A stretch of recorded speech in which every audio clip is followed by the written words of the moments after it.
Hi all, ಇದು Thursday morning. So morning ಎದ್ದು ನನ್ನ ಎಕ್ಸಸೈಸ್ ಡೈಲಿ ರುಟೀನ್ ಎಲ್ಲನೂ ಮುಗಿಸ್ಕೊಂಡು ಇವಾಗ ಕಿಚನ್ ಕಡೆಗೆ ಬಂದೆ. ಸೊ ಬೆಳಿಗ್ಗೆ ಎದ್ದು ಬ್ರೇಕ್ಫಾಸ್ಟ್ ಮತ್ತು ಲಂಚ್ನ ಏನು ಮಾಡೋದಪ್ಪ ಅನ್ನೋದೇ ಒಂದು ದೊಡ್ಡ ಟಾಸ್ಕ್ ಆಗಿರುತ್ತೆ ಹೆಣ್ಮಕ್ಳಿಗೆ. ಸೊ ಇವತ್ತು ಏನು ಮಾಡೋದು ಅಂತ ಹೇಳಿ ತಿಳಿದೇನೆ ಇವತ್ತು ಚಪಾತಿ ಮತ್ತು ಕ್ಯಾಬೇಜ್ ಪಲ್ಯನ ಮಾಡ್ಕೊಳ್ಳೋಣ, ಸ್ವಲ್ಪ ಬೀನ್ಸ್ ಫ್ರೈನ ಮಾಡ್ಕೊಳ್ಳೋಣ ಅಂತ ಹೇಳಿ ಮಾಡ್ಕೊತಾ ಇದ್ದೀನಿ. ಸೊ ಮೊದಲಿಗೆ ಕ್ಯಾಬೇಜ್ನ ಚೆನ್ನಾಗಿ ಸಣ್ಣದಾಗಿ ಕಟ್ ಮಾಡ್ಕೊತಾ ಇದ್ದೀನಿ. ಕ್ಯಾಬೇಜ್ನ ಚೆನ್ನಾಗಿ ನೀರಲ್ಲಿ ವಾಶ್ ಮಾಡ್ಕೊಳ್ಳಿ.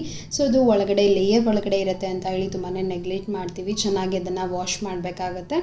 ನೆಕ್ಸ್ಟ್ ಆ್ಯಸ್ ಯೂಶ್ವಲ್ ನನ್ನ ರಾಗಿ ಗಂಜಿ ಅಥವಾ ರಾಗಿ ಮಾಲ್ಟ್ನ ರೆಡಿ ಮಾಡ್ಕೊತಾ ಇದ್ದೀನಿ. ಬಿಕಾಸ್ ಇವಾಗ ಸಮ್ಮರ್ ಆಗಿರೋದ್ರಿಂದ ರಾಗಿ ತುಂಬಾ ಇಂಪಾರ್ಟೆಂಟ್ ಆಗುತ್ತೆ ಬಾಡಿನ ಹೈಡ್ರೇಟಾಗಿ ಕೂಲಾಗಿ ಇಟ್ಕೊಳ್ಳೋದಕ್ಕೆ. ನೆಕ್ಸ್ಟ್ ಕ್ಯಾಬೇಜ್ ಪಲ್ಯಗೆ ಈರುಳ್ಳಿ, ಮೆಣಸಿನ್ಕಾಯಿ ಪೇಸ್ಟು, ಟೊಮ್ಯಾಟೊ ಮತ್ತು ಸ್ವಲ್ಪ ಅರಿಶಿನ ಪುಡಿನ ಹಾಕ್ಕೊಂಡು ಹೆಚ್ಚಿರುವಂತಹ ಕ್ಯಾಬೇಜ್ನ ಹಾಕ್ಕೊಂಡು ಚೆನ್ನಾಗಿ ಮಿಕ್ಸ್ ಮಾಡಿಕೊಂಡು ಸ್ವಲ್ಪ ನೀರನ್ನ ಹಾಕ್ಕೊಂಡು ಇದನ್ನು ಒಂದು ವಿಸಿಲ್ ಹಾಕಿಸ್ಕೊತೀನಿ.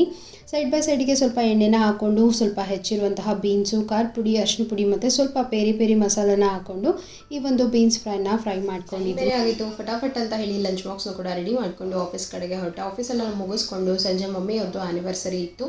ಅವರಿಗೆ ಗಿಫ್ಟ್ ಆಗಿ ಸಾರಿ ಮತ್ತು ಶರ್ಟ್ನ ತೊಗೊಂಡು ಬಂದಿದ್ದೆ. ಆ್ಯನಿವರ್ಸರಿನ ಸೆಲೆಬ್ರೇಷನ್ ಮಾಡಿಕೊಂಡು ಹೋಟೆಲಲ್ಲಿ ಹೋಗಿ ಊಟನ ಮಾಡಿಕೊಂಡು ನಾವು ಮನೆ ಕಡೆಗೆ ಹೊರಟ್ವಿ. ಸೊ ಇವತ್ತಿನ ವ್ಲಾಗ್ ಇದಾಗಿತ್ತು. ಇಷ್ಟ ಆದರೆ ಪ್ಲೀಸ್ ಲೈಕ್ ಮಾಡಿ, ಶೇರ್ ಮಾಡಿ, ನನ್ನ ಚಾನಲ್ನ ಫಾಲೋ ಮಾಡಿ. ನೆಕ್ಸ್ಟ್ ವಿಡಿಯೋದಲ್ಲಿ ಸಿಗೋಣ. ಬಾಯ್.